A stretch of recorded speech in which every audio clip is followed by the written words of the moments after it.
Mama wakwaba aha GCN page so meeting the adwoa searching and then the day kan awde ehwe me a mesro na wa subscribe to my channel we are now don sa emia bell ne so we be notification and sa ne news de betum bia we nya bia tie anase we nya bia hwe wo GCN page ha fie TV wo Facebook oye blogger okasa de ba NPP amayoku no na awde ensem bia todwa ne sema okay na ne say eye owura Tsatsu Tsikatse a oye lawyer de ma NDC amayoku no sisi ewahu de enibre anase no kware a umpenti NDC fo amana Ghana fo ede wanim etwetwefem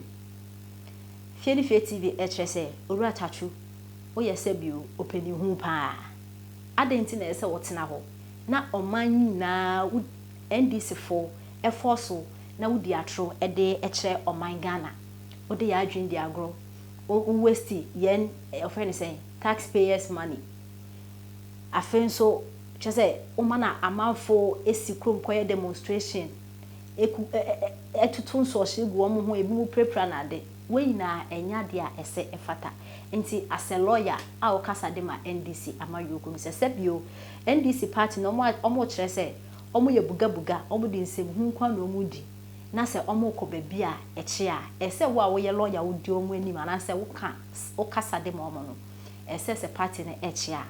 wotene omo na de nti fie TV e kana dwen e de a kire lawyer Tsatsu na ene se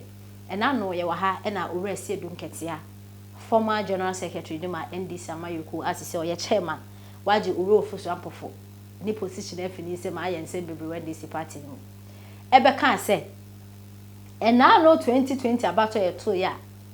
omo de call court na ye beka ya abato ni mu no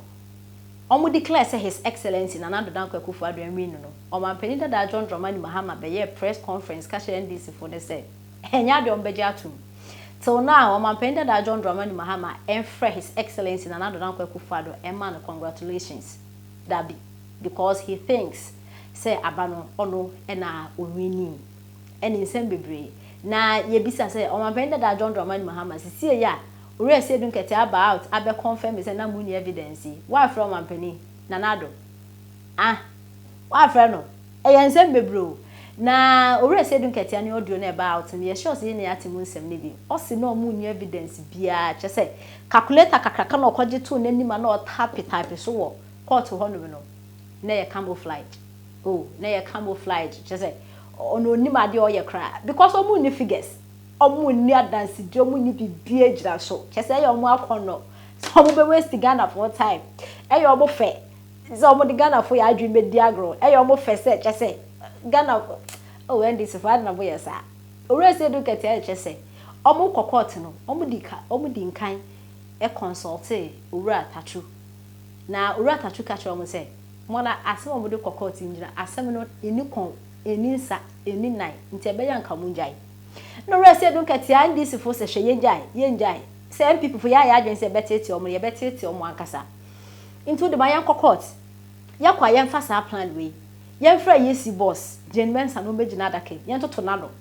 ensem o de betu gya na ye begina ensem o obeka no e na ye begina so ye de ache no no owura Tsatsu se na se dun katia ya na na how okay se mo aka ne sa mate omo de asem ne court asem na nkosi ba bia owura se dun katia about wabetu na nimi tu se court no na omu di ye ho agro keke omu ni evidence bia na no e na fie TV e chese owura Tsatsu wo ye lawyer wanyu ye mpaninde because the that no wo ye no I say don't get about abeka no e ye ni guase dem a papa e wo ba bia nka wo kranya de we for se kodina semma no because how say we need say ade amode court no e no kware bia ni but still also de beko yenti ensema fie TV e de etuya Said Mabeka cho say na me no NSS dia say dun ketia kan ye no eye no kure dia Kevin Taylor peso o kire mu say NDC fo mo agimi o tom because Kevin Taylor ti America onu nya figures collated figures e ka say agimi fo nkokon na o ma wini e ma o mo gi Kevin Taylor edie e koy amo akọ baduo sa wan ho ti UK Sa maame no e was nka UK for born ko Ghana. Very wicked soul, treacherous being. Oba besi awa badaye timi betra wo page so. Sa mon kwa na mon kwa konkwa je to mi ni awini. Sesi ene omo se no omunitin. Tsatsu, shame on you. Tsatsu Tsikatse, shame on you. One man NDC for your penny hunu. One man NDC for your penny hunu penny jen. Sa papa penny said you were tiffany dri. Yes, or penny 300 yesi akuma. Enka sabi ye penyan sanim dia. Mumi ankwa tsatsu ho. Say ye baya enka oho. Ye baya enka oho. According to esi edun ketia, omudi tape ni bra wa catch omo sa asem we die. Enko chese dead on arrival monko twentwene. Na nka wu you penny you edi. And om say hey, Tsatsu kai baby u free.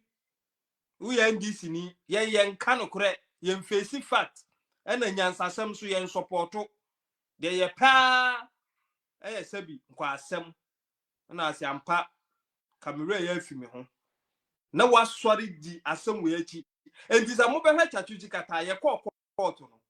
Ye kan ka ho asem na Tsatsu di nam amango no tikwadu. And the Ghana Constitution what Miss original now so kind. The whole constitution which was irrelevant to the case. And Kasam the Dawan Yeka was you Makwa Makweshe, our constitution, Makweshe, a biko wenia, Sana no biko bieni.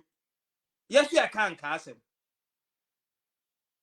Emma Tsatsu Timiko Jina also could defend the case we. And this lawyers in Minaso, ye case na no ma. And in fact, say no ye de ye beda nyame ase. I say do ketia tape na apie no. Ye beda nyame ase papa if it's 2024 no ma your madwen say. Omo ye ama judicial na nim eguase ama credibility e wo mo ma say no. And this ekoba say 2024 mu lusu no mo tigu krom so mo begimi a Ghana for do na akoka say say 2020 omo call ye no because ba wo mia yakufu ado abedi akira onu so yo for sample for abedi akira na sanke pam wo mu mienu na e de omu kofie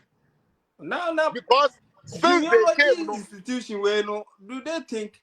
some no NDC for no because they are not thinking NDC for na ngene amudwe ne say ese edun ketia e viper but eso mu say send the propaganda ne send na better communication na no yeah omudu ko opposition 2016 send the 2020 yeah now today I'm declaring on my own